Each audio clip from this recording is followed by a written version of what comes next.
부산과 경남을 하나로 합치는 행정통합 논의가 최대 전환점을 맞았습니다.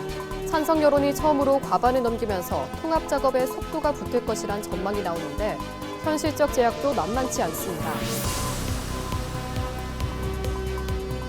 부산시가 북극항로 개척에 첫 발을 내딛었습니다. 최근 북극항로의 전략적 거점이 돼 미국 알래스카 앵커리지시와 우호 협력을 체결했습니다. 해수부는 하반기 북극항로 상업 운항을 시작하겠다는 계획을 밝혔습니다. 지난해 모금된 고향사랑 기부금이 총 42억 원으로 역대 최대 성과를 기록했습니다. 2024년과 비교해 9.2배 증가해 8개 특광역시 중 1위를 달성했습니다.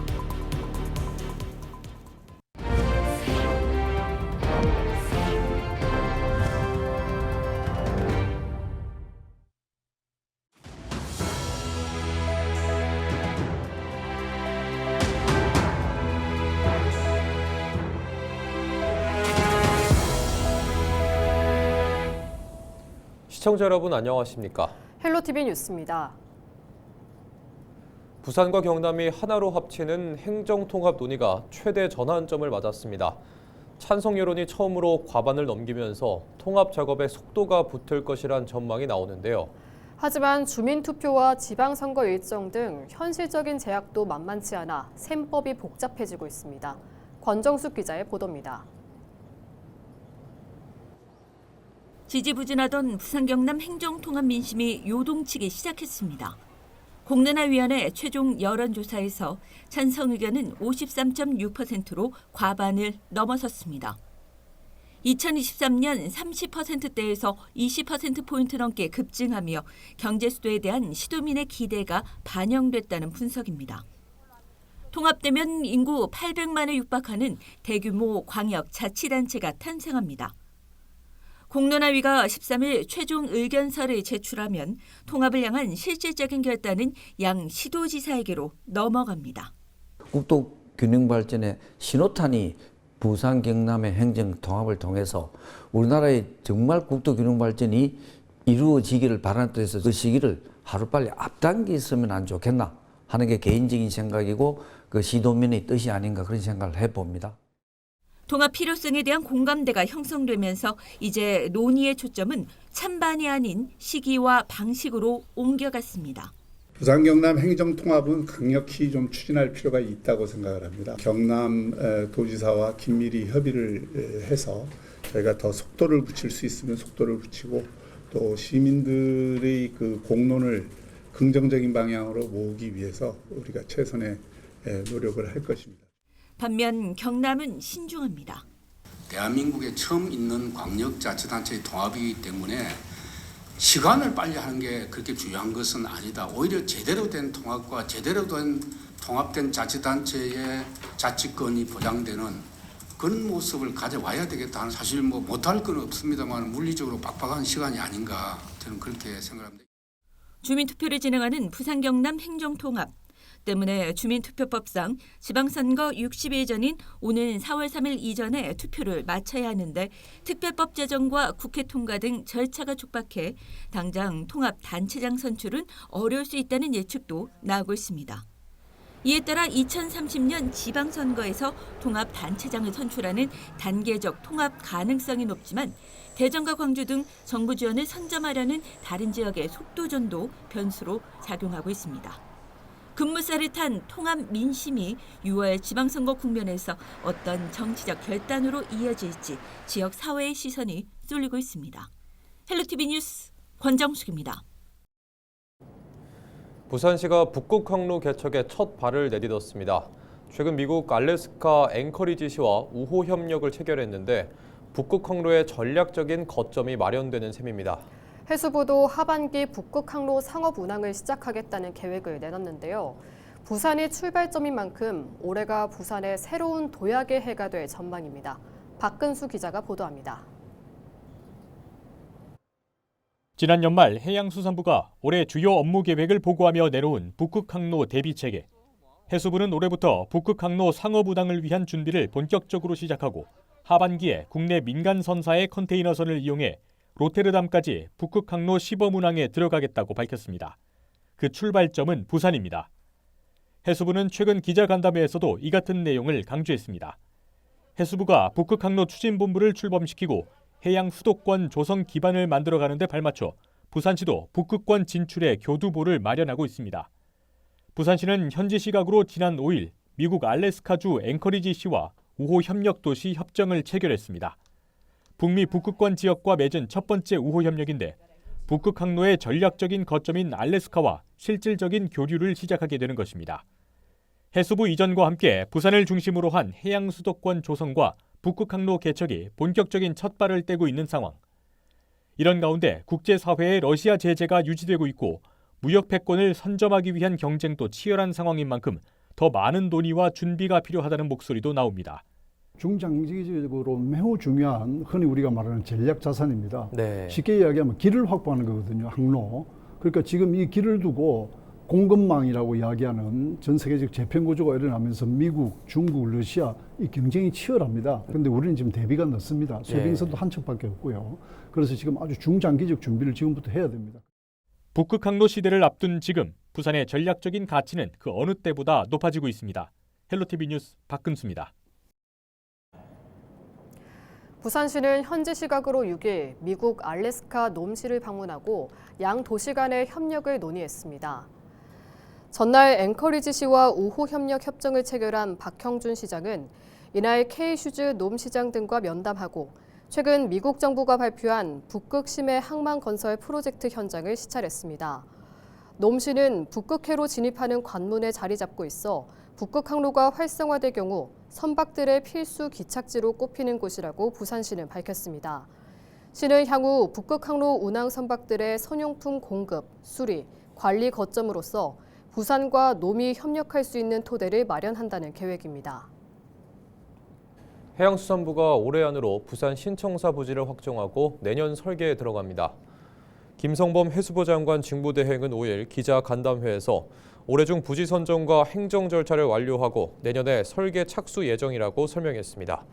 해수부는 업무 효율성과 민원인 접근성을 고려해 기초자치단체의 의견을 수렴할 예정이며 지역에서는 북항 재개발 1단계 일대가 적합하다는 의견이 나오고 있습니다.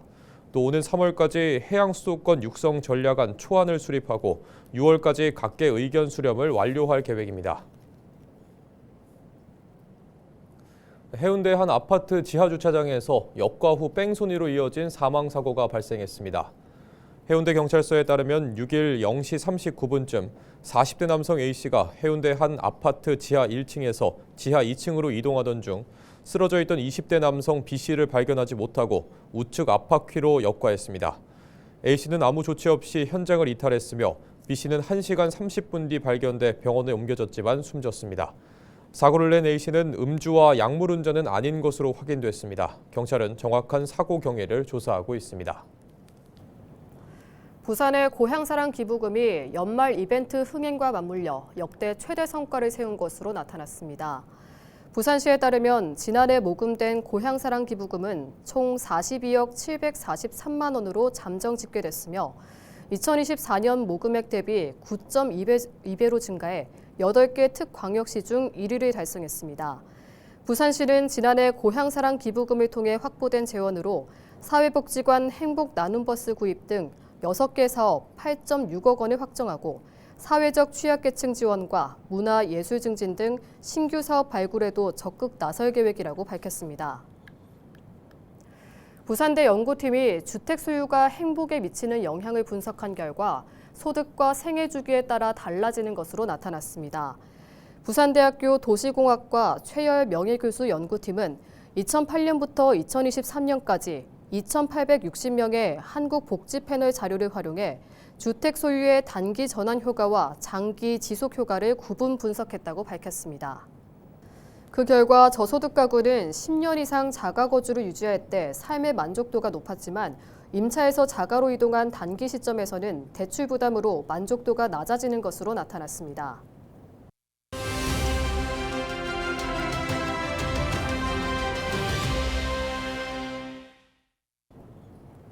김해시의 영유아 교통안전을 강화하기 위해 지난해 처음으로 전국에서 도입된 영유아 보호구역인 병아리존이 설치됐습니다. 현재 한 곳에서 시범적으로 설치돼 운영 중인데요. 현장 효과가 확인되면서 추가 설치 필요성에 대한 요구도 나오고 있습니다. 자세한 이야기 병아리존 설치를 제안했던 배현주 김해시 의원과 이야기 나눠보겠습니다. 의원님 안녕하십니까? 네, 안녕하세요. 저는 김해시 의원 배현주입니다. 반갑습니다. 네, 지난해 6월 5분 발언을 통해 영유아 보호존, 병아리존 설치를 제안하고 가시적인 성과도 있었습니다. 처음 제안하게 된 배경에 대해서 말씀해 주시죠. 네. 지금 병아리존은 그 기존의 어린이 보호구역 제도의 사각지대를 메우기 위해서 제가 고안을 했는데요. 현행 도로교통법상 정원 100인 이상인 어린이집을 그 보호구역 지정 대상으로 하고 있습니다. 그러나 현실적으로 출생아 수 감소로 인해서 그 기준을 충족하는 어린이집이 많지 않은 것이 사실이죠. 그래서 어린이들이 다니는 그런 통학로지만 법적인 보호구역으로 지정되지 못한 곳이 우리 김해시만 해도 전체 어린이집의 약 90%에 달하거든요. 그 아이가 있는 곳이라면은 적어도 우리 어른들이 먼저 알리고 먼저 보호하자라는 그런 생활 안전 개념으로 병아리존을 제안하게 됐습니다. 네, 현재 장유의 한 어린이집에 병아리존이 설치되어 있는데요. 설치 전과 후 달라진 점과 또 주민들의 반응은 좀 어떻습니까? 네, 제가 생각하기에는 가장 큰 변화는 운전자의 인식인 것 같은데요. 아무래도 병아리존이라는 그런 표식이 생기면서 운전자들 입장에서도 여기에 어린이 시설이 있구나라는 것을 직관적으로 알 수 있게 되기 때문에 자연스럽게 속도를 줄이고 주변을 살피게 됐다라고 생각을 하고요. 그리고 주민들 반응도 나쁘지 않은 게 왜냐하면 주차 단속이나 과태료와 같이 그런 어린이 보호구역에 부과되는 그런 제재들이 들어가지 않는 그런 자율형 안전 공간이기 때문입니다. 그리고 학부모님들께서도 항상 불안하게 아이들을 통학시키다가 병아리존이라는 그런 개념이 생겨서 우리 김해시가 전국에서 최초로 또 이런 개념을 도입해서 우리 아이들의 안전을 또 보호하게 해주구나 이런 생각을 하시는 것 같아요. 그래서 안도감으로 조금 많이 좋아하시는 것 같습니다. 네, 과태료 처분 없이도 안전이 확보가 된다는 평가를 받으면서 확대 설치에 대한 요구가 많은데 어떻게 보십니까? 네. 일단은 병아리존이 지금 시범 사업으로 한 군데만 설치됐었는데 거기서 그칠 것이 아니라 김해형 어린이 통학로 안전 모델로 키워가야 된다고 생각을 하고요.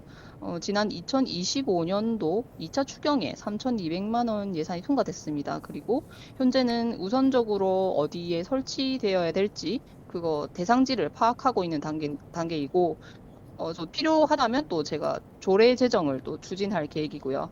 그리고 나아가서는 우리 병아리존이 전국적으로 좀 확산되어서 보다 많은 어린이들이 보호받을 수 있게 되었으면 좋겠습니다. 제 바람입니다. 네, 의원님 오늘 말씀 여기까지 듣겠습니다. 고맙습니다.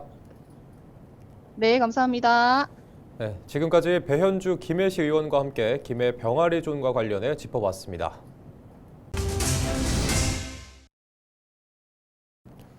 올해부터 학교폭력 가해 이력이 대입 전형에 의무 반영되면서 부산 지역 대학 수시 모집에서도 가해 이력 지원자들이 대거 탈락했습니다.